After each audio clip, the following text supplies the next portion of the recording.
Hello মুসলিমের বল, I means my ভাইস, হাউ আর ইউ? তো বাবিয়ে তুই এরকম করস মানে কি তাকস আমি তো বুঝলাম না। তো আমি বললাম যে আমি যে একটা রাষ্ট্রের অতি গুরুত্বপূর্ণ ব্যক্তি, তুমি কি এটা জানো? হ্যালো ভাইবস, তুই গুরুত্বপূর্ণ কেমনে লিখবে? আমি বানাইছি, তোমরা তো আমার গণ হয়ে না, বাড়ির গরু গাড়ার ঘাস খায় না। তো আমি মনে করছি আমি একটা গুরুত্বপূর্ণ ব্যক্তি, এই জন্য একটা আইন করে লাইছি। এটা কেমনে সম্ভব? সম্ভব, ডক্টর ইউনুস এই কাজ করে গেছে। ডক্টর ইউনুস সম্পর্কে আমার মনে হয় এই 18 মাস যদি এই ব্যক্তি ক্ষমতায় না থাকতো, ওনার যে এতটুকু চরিত্র আছে ভিতরে ভিতরে, লোভ 100%। ভাই 666 কোটি টাকা মাফ নিছে, গ্রামীণের লাইসেন্স যাই নিছে ফাইন, কিন্তু যাওয়ার ঠিক 2 দিন আগে একটা আইন করে চলে গেছে, একটা গ্যাজেট প্রকাশ করে চলে গেছে। গ্যাজেটটা হচ্ছে বিদায়ী অন্তর্বর্তী সরকারের প্রধান উপদেষ্টা ডক্টর মোহাম্মদ ইউনুস তার দায়িত্ব হস্তান্তরের তারিখ থেকে পরবর্তী 1 বছরের জন্য, অর্থাৎ আগামী 1 বছরের জন্য নিজেকে অতি গুরুত্বপূর্ণ ব্যক্তি হিসাবে একটা ঘোষণা করে গেছেন।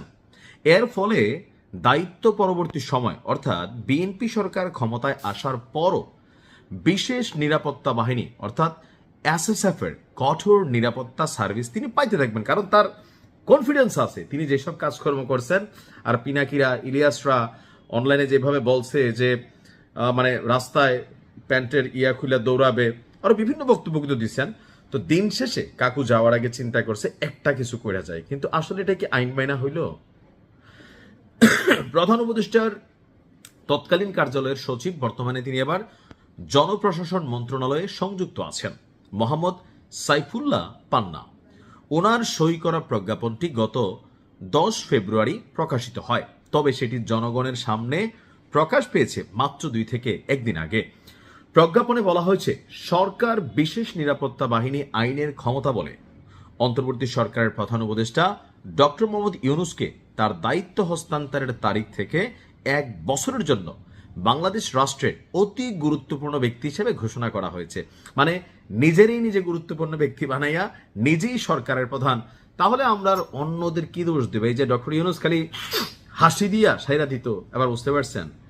এই জিনিসগুলো আমি বলছি যে ওনার লোভ, ওনার যে চাহিদা, এটা আসলে এত বছর বয়সে আইসো, বা উনি যে সরকার পরিচালনা করছেন শেখ হাসিনার পরিণতি দেখা ওনার মধ্যে ভয় হয়েছে যে রাষ্ট্রের ক্ষমতা ছাড়ার পরে তলে তলে হয়তো অনেক কিছু প্রকাশ পেয়ে যাবে, জনগণ খেপা যাবে, সেই সময় হয়তো রিয়াকশন দিবে, তিনি হয়তো মবের শিকারও হইতে পারেন।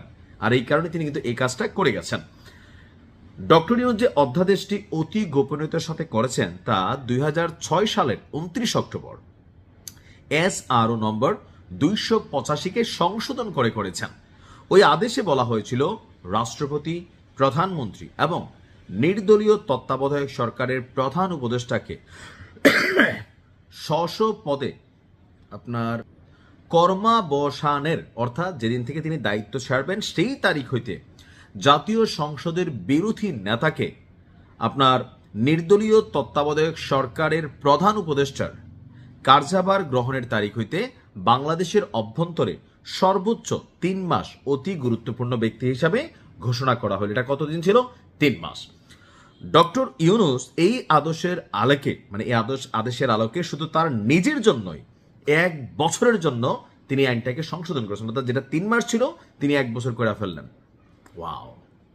আমরা আসলে কি পাইলাম? জুলাই যোদ্ধারা যে ডক্টর ইউনুসের কি পরিমাণ উঠাই দিয়া গেছে, আর ডক্টর ইউনুসেরও এই শাসন আমলকালীন ভিতরের তলে কাঁচা আছে, যে আমরা শুনি বিভিন্ন ঘটনা আসলে মনে সত্যি, মানে মবের ভয় পাচ্ছে বা বড় কোনো ঘটনা করে রাখছে, হয়তো আস্তে আস্তে আসবে নিজেকে।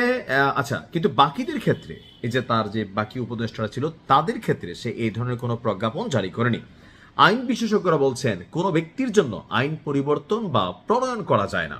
10 ফেব্রুয়ারি অতি গোপনীয়ভাবে আপনার জারি করা অধ্যাদেশটিকে একদিকে যেমন সংবিধানের মৌলিক নীতির লঙ্ঘন হিসাবে বলা হয়ে থাকে, ঠিক তেমনি ডক্টর ইউনুসের স্বার্থপরতার একটা উদাহরণ হিসাবে বলা হচ্ছে।